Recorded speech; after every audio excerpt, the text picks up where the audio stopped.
Lady Boss blogger. She's amazing. We met when she did an engagement for me, where she talked about sponsorships and how to create amazing brand partnerships. You gotta tell them a little bit about your story because it's so awesome how what she built in such a short amount of time. How many followers are you at now? 170,000. 170,000 across all social media channels. Yes. Yes, and they are true, engaged, authentic followers. That she's built this community, and it's amazing. It's awesome. She does great work with brands. But today she's going to talk about Instagram and blogging. So making money while blogging. How awesome is that, right? So if you like to write and you have something to say, it's awesome because you do it on video. You do, but you write your blog, but you also you have I'm a publisher now. okay. I have a right. Okay, so she's leveled up. All right. When I met her, she was doing one thing. Now she's leveled up. So we're talking about scaling, and she's doing it. So welcome, Elaine. Thank you so much. You can pass out these. You guys can pass these out, and there's a special deal with that. Oh. All right. So today I'm talking to you guys about how to become a successful blogger and influencer. If you haven't yet, please follow me on Instagram. It's Elaine Rao. And let's get started. So, a really quick story about how I became a blogger and an influencer and what that meant. Originally, I was actually the national wedding sales manager for a global company, and I just did everything weddings, and it was amazing. I loved my job. My job was literally my life. Then one day, my fiance, or he was my boyfriend at the time, that's him over there. Basically, he called me from overseas, and he told me that his brother had just been murdered. And so I asked my boss if I could go and be with him, marry his brother, and his family. And his response shocked me because he said no. And the reason was because it would affect sales. So I immediately knew that I needed to quit. So I did. I quit. I moved overseas to Honduras to be with him and his family. And then I realized that wedding industry defined my life. And you can't do anything wedding industry related in a developing country where I don't understand, first off, the job, everyone's, 70% are unemployed. And then also, I didn't speak Spanish, so my sales industry skills couldn't transfer either. So I had to reinvent myself. That is why I started blogging. I wanted to become a lady boss, and I wanted to become a blogger. And so that is how I started my brand, ladybossblogger.com. So I bought this domain. And basically what I do on there is I blog about three things. I blog about blogging, about business, and about the tools and resources I need in order to grow an online specific business, because that is what I had to do. And I did it with $12.18, no funding, anything. That was how much my blog cost. And so if I can do it, you can do it too. And then after a year, I started my personal brand because I wanted to get involved with different things like, influencer campaigns and stuff about my personal life. And there was a few things that people started asking me more about who I was and who is because I would highlight all these women, in business and all these other entrepreneurs, but people wanted to get to know me. So I was like, okay, so I bought the domain, elainebrow.com, and I started blogging, I started an Instagram account, which is @Elaine. And so on there, I talk about beauty, technology, travel, all three of these are sponsored posts. So, and we'll talk a little bit about how to get those, as well as what brands to look for, etc. Okay. So what you're about to learn today is, number one, I'm going to talk first about blogging and the 3 steps to build a successful blog. And number one is you have to select a good blogging platform. We're going to talk about the 2 that I recommend and why that is. Number 2, prioritize your blog title structure. This is eminently important, and we'll talk about how to do that as well. Number 3, create good SEO for blog posts and pages.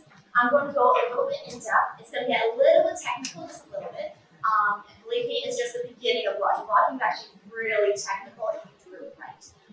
So I want to make sure that you guys start off on the right structural foundations, because if you're not on the correct foundations, it's going to be wobbly going forward, right? So then the second part, I'm going to talk about influencers and the 8 steps to creating an impact, because as an influencer, you're not just there to just be an influencer, right? You want to create an impact, you want to create a community, or whatever it is that you want to do. So first off, if you haven't followed me, please follow me. Elaine Rao at Lady Boss Blogger is my other handle. First, we're going to discover the purpose behind your Instagram, and actually Rachel, the previous speaker, talked a little bit about that, and we'll talk a little bit more in depth. And then how to come up with an editorial calendar. If you're creating content, you need an editorial calendar. Number 3, how to design your feed according to your business structure. So if you don't have a business yet, I'll talk about what business structures could potentially be in place. If you do have one, we'll talk about how to design your feed according to it, because that's how you're going to get sales and business and sponsorship opportunities. Number 4, Instagram growth tactics. Number 5, bio success formula, because believe it or not, your bio is actually 50% of your potential brand sponsorship. And why brands work with influencers and what they look for, because if you know what they want, you can reverse engineer it to get ahead of them so that you can actually get sponsored. 7, what an effective influencer campaign looks like, and just an example from my personal account. And then 8, the secret that full-time Instagrammers and bloggers don't tell you that is absolutely crucial, and we'll talk about that at the very end. So, number 1, best blogging platforms. If you don't already have a website, first off, very basically, a website and a blog are different. You can have a website, but not have blogging capabilities, okay? In order to have blogging capabilities on a website, you actually need the WordPress software, which is why it's called a WordPress blog. So you can see some, if you go onto websites, not every single website has a blog, and not every single, and no blog can function without a website, okay? So these two are interconnected. So you need one, and you need both if you want to blog, right? What is a domain? A domain is basically your URL that is like for me, it's ladybossblogger.com. And number 3, what is hosting? So hosting is basically where your blog URL lives. For example, this is my landing page. This is the URL to this landing page. So the hosting allows your website to be seen, and it's a visual representation after you design it, and the hosting allows it to be seen. And then the URL allows you to be directed to that website. So the 2 top blogging platforms that I would recommend are either Bluehost. As you can see, if you use this link, you can actually get a longer extended trial, and then GoDaddy as well. These are the top 2 hosting platforms and blogging platforms out there that almost all top bloggers use. All right, let's talk about keywords. So if you have a business or you're thinking of starting one, think about the keywords that you want to get found for. Okay, what do you type into Google that makes it something that is that you'll get found for? For example, if you own a, so I just got my eyebrows tatted, so this is why this example is over here. But basically, if you search up how to cover tatted eyebrows, you have to get them done maybe. And I did get them done, and I was like, oh my gosh, how do you cover them up, right? So when you type it into Google, there's a bunch of other keywords that come down, right? Such as how to correct, like the way you mistake error, etc. Right? So for your business structure, what do you want, as I said, to get found for? Now, using these keywords, you can then come up with blog post titles and structures that make sense for your business. The top 2 I would say is how to and list structure. Okay, because these are educational things. When you're typing into Google, it's always about answering a question or finding out something educational, right? More than likely. If you don't know how to, design a sew a pair of pants, if you don't know how to do a certain hairstyle, it's always educational. So make sure that your blog posts are that. I would say number 1 is to learn something, right? How to XYZ. Number 2, how to become or do something desirable. How to become an Instagram influencer. How to become a hairstylist, whatever it is. And then you take out the objections in your how-to title. And the reason why I'm stressing this so much is because if you don't have good titles, your blog is not going to get found. So this is why this is the number 1 important skill that you need to learn in order, even for your Instagram and everything. This is like what will get the most clicks, right? So if you take out the objections, such as like how to sew a pillow without using a needle, right? Then you're like, oh, okay, so this is interesting. Click, right? Who would click on that? Nobody. Okay, great. This one over here, how to type and do something, such as how to, obtain 100 subscribers in 100 days. Whatever it is. How to, and you start with a question or problem, whatever, as I said, you would type in Google, how to XYZ, lists. A lot of people really enjoy reading lists, right? So like a list of like 10 ways to XYZ or top 10 things to, top 10 jewelry pieces that you will love, whatever it is. Steps to do something, so that once again, educational, but it's in a different format. This way you're posing yourself as the expert, and the people will come to you as such. A list, top tips to overcome an objective, and things people should or should not know or didn't know. Once again, this is also posing yourself as the expert because it's like, let me tell you how it's supposed to be, right? All right, a great way to check how your headlines are performing is this free tool over here. Go to postschedule.com/headline analyzer, and this will analyze how well it is. For example, if I wanted to write a blog post about 5 best ways to create landing pages, I would type this into this CoScheduler tool, and basically it will generate a score for me. So 67 is pretty low, right? Now, I actually only changed 2 words in order to make it into a 78 score. What did I do? I added the words of the. Why is that super important right now? Right now, it's all about voice controls. Google searching is all about how you cater to the person who is it's about conversational. It's about the more colloquial than educational. So, for example, when you're typing in, you probably wouldn't type in 5 best ways, right? You would probably type in or speak to Google like, hey Google, what are 5 of the best ways to create landing pages, right? So that is why the score is so much higher than 5 best ways, right? And you'll learn as you, according to your niche and your category, what works for your personal and professional brand. But this is just one little technique that you can implement immediately. Now let's go into SEO. I know this is like a big, scary, technological thing, but it really doesn't have to be as long as you know how to utilize the basic things. Number 1, how do you create SEO-friendly blog posts? The first step is that you create one H1 tag. What does this mean? In the back end of your blog, like for example in Word, right? You have a toolbar, and it said you can change the font, you can change whatever it is on there. That's a toolbar. This is a toolbar that you can get in your blog, right? Actually, I think it's a Word too, but you need one H1 tag. This is what tells Google what is important, what is your title. So not only is when a human reads your blog, they can tell, oh, this is the title. But when Google, a computer, reads your stuff, they need to tell, they need to be told by a code what is important and how to rank your page accordingly. Which is why it's important to make it at the H1 tag and not just alter the font and make it bigger, right? Because Google cannot understand that, right? You want to have several H2 tags because that tells Google what are your subheadings, what are the things that support this title, and so it's like a list, right? So how to create, landing pages, step 1, step 2, step 3. That way you can rank higher in Google organically as well.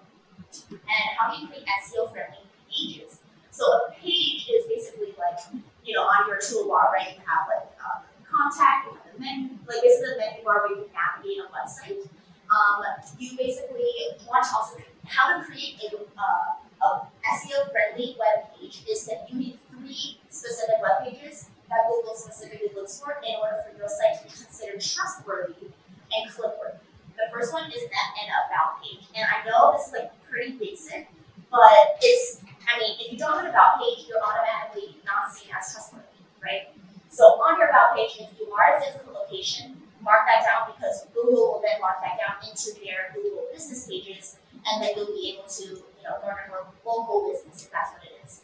Number 2, your credentials, because why should people trust you? What is it about your site that stands out from other people?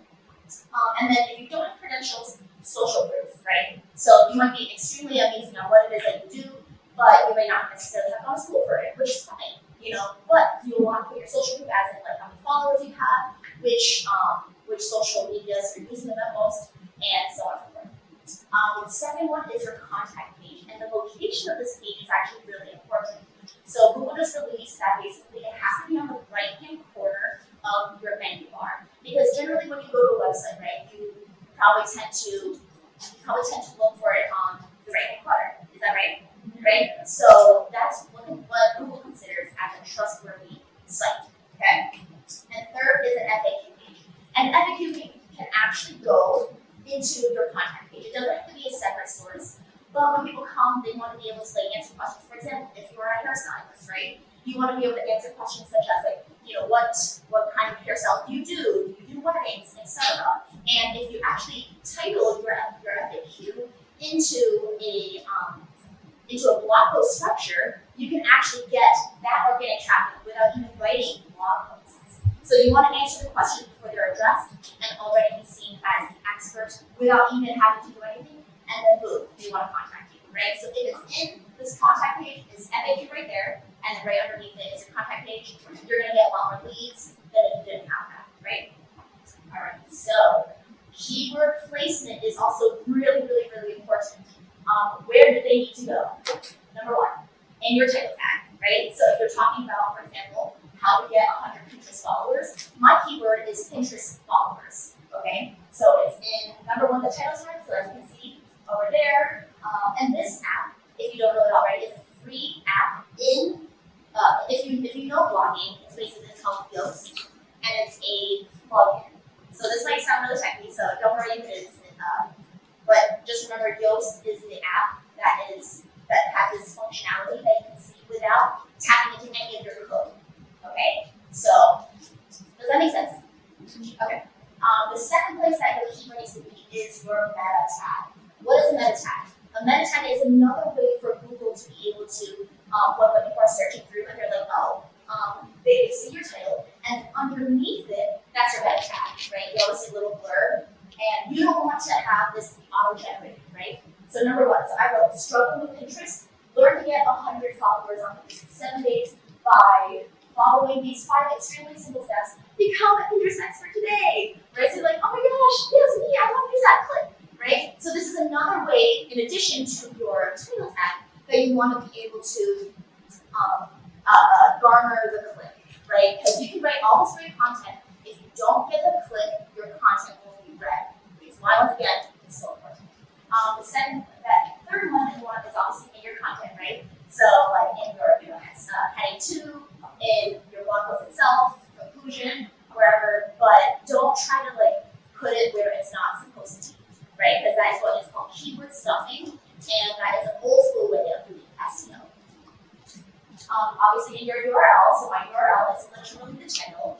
I would actually recommend, now that I know better, is actually don't include every single one of the words. I would actually just be ladybufflower.com/Pinterest followers. That is actually a better way because that is an actual keyword and not filler keywords as how to get, etc., right? And of course, thirdly is your alt text. What is an alt text? An alt text is basically when you upload an image into your blog, you actually, this little thing will pop up. And so you can make the title if you want, a caption, and then there's an alt text. What the alt text tells Google is what the image is about, right? So you're not only, so this happens, you have to think, how will the computer read my image, right? So let's say it's an image of a woman holding a flower. You will literally type woman holding flower. In this case, obviously, if the image is about Pinterest followers and how I got them and blah, blah, blah, I will type Pinterest followers, speedy Pinterest followers, or whatever it is, right? So similar, it doesn't have to be the exact same keyword over and over again, but it has to have at least Pinterest in there. Social media scheduler. So Rachel talked a little bit about this. These are the ones that I recommend, and actually social media schedulers was the number one thing that I invested in my business. And they're not pricey at all. Right? We're talking like $10 a month or like $9 a month, whatever it is. So the one that I use for Pinterest is actually Tailwind.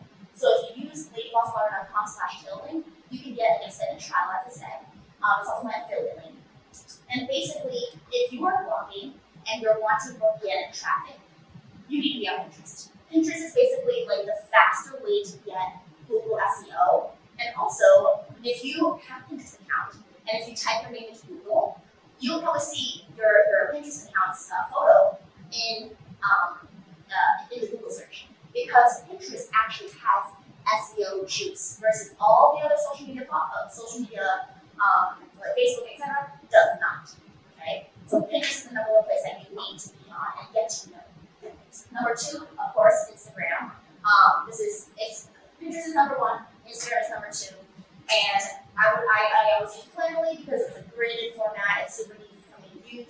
and it's only, actually I use the free version because I only upload 30 posts a month, and so it's totally free. And the Tailwind, I think it's like $14 a month, but if you pay yearly, it's like cheaper. So I just do that. My yearly thing I think is $107. So super worth it because then you're not, spending all your days on social media, right? Nobody wants that. And then Facebook, Twitter, and LinkedIn, I actually use SmarterQ. What SmarterQ does versus other ones is that actually it recycles your content so that and for me, I have it set on a 90-day recycle. So I've set it all up, literally haven't touched my Facebook, Twitter, or LinkedIn in a year, and it looks like I'm on it all the time. Okay, this is why I've been able to scale my business so quickly because everyone is always seeing my posts, right? So automation is your very best friend. I'm literally on social media maybe an hour a day, but it seriously looks like I'm on there 24/7. Okay, this is a secret. What's the purpose with your Instagram now that you know automation? How do you implement the strategies behind it? Number one, what is the purpose? Is it to increase brand awareness if you have a brand? Is it to showcase your talents or your passions? Is it to showcase products and services? To enhance and complement event experiences if you're an event planner, or if you don't have a business and you just go to events, right? So like you guys who are doing the video, you guys probably want to do a video of you doing video, right? Share niche news, whatever niche you're in, build an engaged and loyal community, connect with other influencers. So, I mean, if you just want to, connecting with other influencers is huge. Literally just getting on the feed, getting, connected, is, yeah. Drive traffic to your blog or demonstrate behind the scenes life of whatever it is that you do. Now, if you are content creators, you need an editorial calendar, no matter what it is that you do. These are the 3 things that you need on your editorial calendar. Number 1, due dates, because you are responsible for your own time and your own content. Number 2, categories. What are you supposed to post? You're taking that out of your, mind of like what it is that you're supposed to post by putting it onto a calendar, right? You're a to-do list. And then 3, a type of post. For example, this is what my Lady Boss blogger post look like, right? So I posted a blog post that coincides with my Instagram feed every single day. And I've been doing this for almost 2.9 years. Okay, that's how long I've been in business, okay? And I have a feel to post a brand new blog post every single day, okay? Now, this obviously spikes up my SEO like crazy, but also, if you notice, I'm American color coded, right? Yellow and red are like a list post, 5 is a list post, how to is a how to post, and then every other day, such as, this black and white post is an interview with Brittany, the Carnival, whoever it is, right? And then so that way I can see my feed, you can also see that it's alternating, right? So make sure you have this down pat. It's really important to have. Now, let's talk about design according to your business structure. If you have a product, this is a great way to feature it. You feature like behind the scenes, the shipping process, the creation process. In the middle, there's a broken pot process. So people want to see the reality of what's going on in your business, right? Now, if you have a product and a service, such as a hairstylist, such as a coffee shop, whatever it is, you can talk about, showcasing the experience of what it is, right? And that's easy. Now, if you have a service, it's a little bit harder. I recommend, doing iconographs or something like that, which can showcase your expertise in a visual way, and that way you can actually, or you can have it in your captions, right? And we'll go through a few examples of what this looks like. Now, these are some really good examples of what an Amazon reseller would look like, right? So for example, if you do e-commerce or Shopify, whatever, so she's showcasing, the behind the scenes, her boxes in her car, the packing process of inspirational quote, her product, as well as a discount code at the very top, right? So she's kind of going all through and she has the content going on. Now, if you're a photographer, don't just showcase your service and the people that you photographs. You want to make sure it also showcase who you are, because people are purchasing you and your brand, right? So on the bottom over here, you can see she actually had a photo of her holding a camera, right? On the top is all of her, and in the middle is actually her and her kid playing in the field with her camera, right? So showcase who it is behind the brand, because people want to get to know you. If you're a tattoo model, she has Levi's, brand, she has Playboy, whoever it is that you want to represent, and the brands that you want to attract that by your content, right? And then tag the brands. If you are a mindful eating coach, for example, at the very top she has willpower versus play. Who and then she talks about her expertise in her caption and the tags of brands that are relevant, right? And so automatically, and she has inspirational quotes over here, everything there. It doesn't necessarily have to correlate with a blog post either. This can just be on Instagram, right? I would obviously, I'm a blogger, so I would recommend you have it. But if you can't, this is the best way to start, and then take this content and then put it on the blog afterwards, right? If you're a fashion stylist, obviously you or whoever it is fashioning your styles, and then if you're a spiritual mentor, mixing it up, if you just have photos of yourself, you don't have time, take a photo of yourself, put an inspirational caption, put an inspirational quote, and put an inspirational caption, right? So pretty simple, and it's really easy. She knows every day it's going to be alternating, right? So make it easy for yourself. Here are a few ways to design your brand. Number one, consistency is key, right? So how I would recommend that is by using templates. If you have a template and you drag and drop that, it's going to be a lot easier than having to come up with new content every single time, right? I literally use templates for everything. It's incredible. For example, she uses a template. She's created this template of her branded inspirational quote page, right? That's awesome. And then what she posts is about, her, as well as, inspirational spaces. And that is what her niche is, and she is a coach, right? In terms of I don't exactly remember what she is there, but yes. Now, how to do that is I would choose one solid brand color. As you can see, my solid brand color is this pink, right? And I actually use pink, black, and white. Super simple, right? And a maximum of 3 colors. As you can see, she has 3 colors. Pink, navy blue, and gold are her colors. Keep it simple. And honestly, a lot of times when people tell me, oh my gosh, I love looking at my feet and I always know which ones are yours. When you have that, you have a good brand. When people recognize your brand, the way to do it is really simple. Just keep the color simple, right? Here's a free design tool, Canva.com. I literally designed everything in this free tool. Use it. If you don't have a logo yet, this is another free tool that you can literally create a logo in 5 minutes. Download it, and if you use my link, it's free. Okay? Here are a few more examples of what examples that you can do if you want to design your feed. So one is if you think about color, saturation, and tint. This is a green saturation tint. This one over here is more of a pink one, right? So it can have just photos of you and your lifestyle, but branded in that the color that you want to be known for, okay? Layout and template. Actually, this girl in London, she's super, super cool at this party, and so I decided to use her feed. But basically, she posts 3. Now, she takes a lot of photos. So if you take a lot of photos and you don't necessarily know which one to pick, or you want to post 20 photos all at once, a great way to do that is by doing a 3-3-3, right? So all these are from the same event, but you see, even within her 3, she posts several images within one, right? So this is a great way to use a lot of images, but know that if you use this kind of template, as well as this template, you need to post 3 photos all at once in order to keep your feed beautiful, basically, and consistent, right? And this one up here, note that whenever you post, this line will shift from this side to the middle, to the right, and vice versa, every single time you post, right? So this is another way to design your feed. Angles in point of view. She does this beautifully. You're looking down at the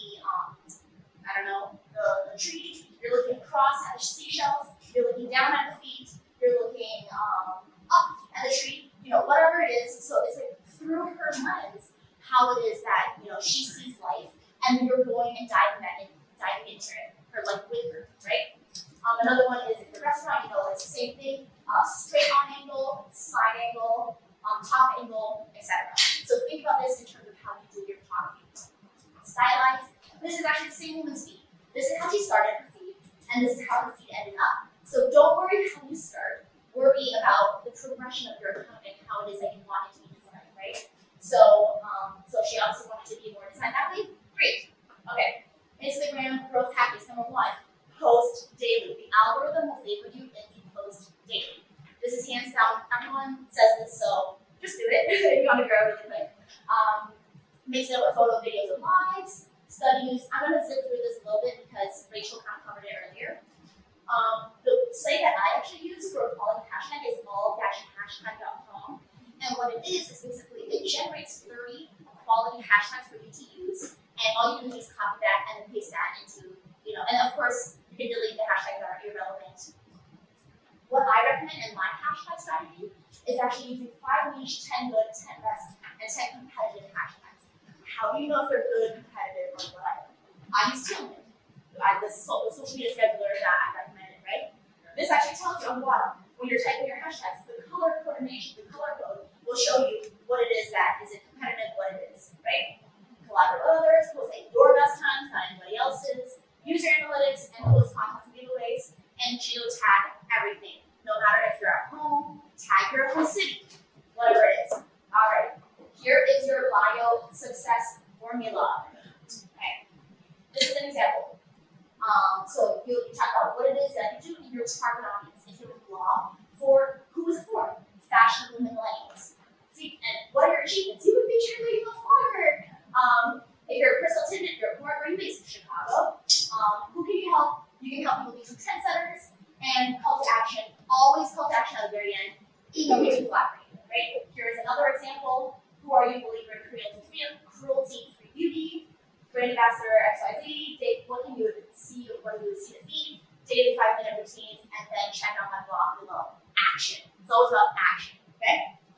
Same thing. This is the same thing. So who am I? A full-time blogger inspiration. And note that I don't have my name in the description, right? Because people aren't, when they're searching, they're probably not going to be searching Elaine Brown. They're going to be searching blogger inspiration, full-time bloggers, whatever it is. That's what I want to be found for. That's why I changed it over there. And then you link, if you have different accounts, link to other professional accounts. If you have a personal and a professional brand separately, right? What it is that I do. Yeah, 3 main signature courses. Number 1, how to make money blogging. Number 2, how to become a paid influencer. And number 3, how to monetize your email list. So you list out exactly, and then up here is our call to action. Hire me as your influencer, right? All right. Why do brands work with influencers? Number 1, potentially to create brand awareness, to get educated on a product or service, to have SEO authority. You can only do this if you have a blog. To grow their social following, damage control if they're like a large company like Nike or something, user-generated content so that your products can be seen on a whole array of people or a whole array of your target audience. Trust development, if you're a new brand, you need this. Sales increase, obviously, so on and so forth. This is a campaign I did in Bali, which they're a brand new restaurant. They had 0 foot traffic, and so I posted about where I was and what's going on, and then people joined me for lunch. So it was a very cool experience where this is what you can do if you want to do an experience versus a sponsorship, right? 20 things brands look for. So not every single brand looks for every single one of these. Okay, some brands look for certain aspects, some brands don't. So it's really up to you to determine and ask what that brand wants, or if you're the brand, to ask what how you want that influencer to promote you. Okay, and ultimately, if you want sales, that's ultimately what it is that you need. Okay? All right, finally, let's land on an effective influencer campaign. Okay? So what they wanted was brand awareness, they wanted education and sales increase. So I'm holding over here a LED red light for this company. So a lot of people sometimes are scared about LED red light. So basically, I was there to educate my audience on what the benefits are and how to use it, etc. Right? So they gave me an affiliate code as well as a promo code. So I promoted, so I negotiated with the brand, and I was like, if you want me to promote this to my audience, I need something special, right? I need to give them something extra. So nowhere else are you gonna find this VIP Lady Boss promo code for 30% off anywhere, right? The maximum that I give is 10% off. So that is how I've been able to generate $3,000 per month for this one brand through this one promotion, right? And I've been working with them for a year. Yes. No. The brand earns $3,000, and then I get a commission from that amount. Yes. No, I don't know. Yes. So, all right, the secret finally is revealed. So, in order to become a successful blogger and influencer, most of the action happens off of your socials. All right. Number 1, here's where your efforts need to go. First, 30% is your purpose. You need to know why you're putting out the content that you're putting out. If you don't know your why, if you don't have a content strategy, you're not going to have end goals, right? Number 2, 30% is your email marketing. So when Vanessa comes up, she's going to teach you exactly how to do your email marketing and Okay. Alright, so this is your money maker. I didn't know this until after a year of business, and I was like, oh my gosh, like, when I do my email list, do this first. Number two, 20% is your marketing skills because this is your traffic. So if you know how to do headlines, you know how to generate that traffic, you can make more money and then you get them into your email list. There's a whole strategy behind that, we can talk about it later. And then 20% is your actual photos and your content because you, as I said, you need a bar with a click in order for people to even read your content. So as I said, if you want to come with a strategy that works, email should be your number one priority. So, and these are a few things. Number one, create irresistible lead magnets, cover with content that's desirable, email, and build and passive recurring income streams. Yes, this is possible if you learn how to automate correctly. Okay? And then all our courses are at courses.legalswatter.com. Here's all my socials that you can check me out on. So I have Instagram all over, basically everything